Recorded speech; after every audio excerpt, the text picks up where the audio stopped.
ഇന്ന് ഡിസംബർ 12-ാം തീയതി. ഇന്ന് നമ്മൾ വായിക്കാൻ പോകുന്നത് സങ്കീർത്തനം 95. കർത്താവിനെ സ്തുതിക്കാം.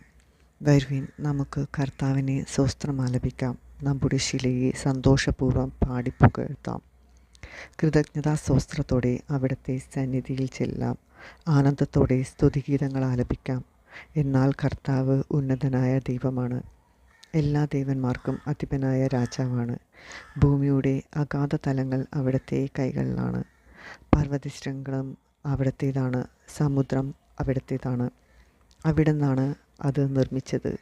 ഉണങ്ങിയ കരയെയും അവിടുന്നാണ് മെനഞ്ഞെടുത്തത്. വരുവിൻ, നമുക്ക് കുമ്പിട്ട് ആരാധിക്കാം. നമ്മെ സൃഷ്ടിച്ച കർത്താവിൻ്റെ മുൻപിൽ മുട്ടുകുത്താം. എന്തെന്നാൽ അവിടുന്നാണ് നമ്മുടെ ദൈവം. നാം അവിടുന്ന് മേയ്ക്കുന്ന ജനവും അവിടുന്ന് പാലിക്കുന്ന അജഗണം. നിങ്ങൾ ഇന്ന് അവിടുത്തെ സ്വരം ശ്രവിച്ചിരുന്നുവെങ്കിൽ മെരീബയിൽ മരുഭൂമിയിലെ മസ്സയിലും ചെയ്തതുപോലെ നിങ്ങൾ ഹൃദയം കഠിനമാക്കരുത്. അന്ന് നിങ്ങളുടെ പിതാക്കന്മാർ എന്നെ പരീക്ഷിച്ചു. എൻ്റെ പ്രവൃത്തി കണ്ടിട്ടും അവർ എന്നെ പരീക്ഷിച്ചു.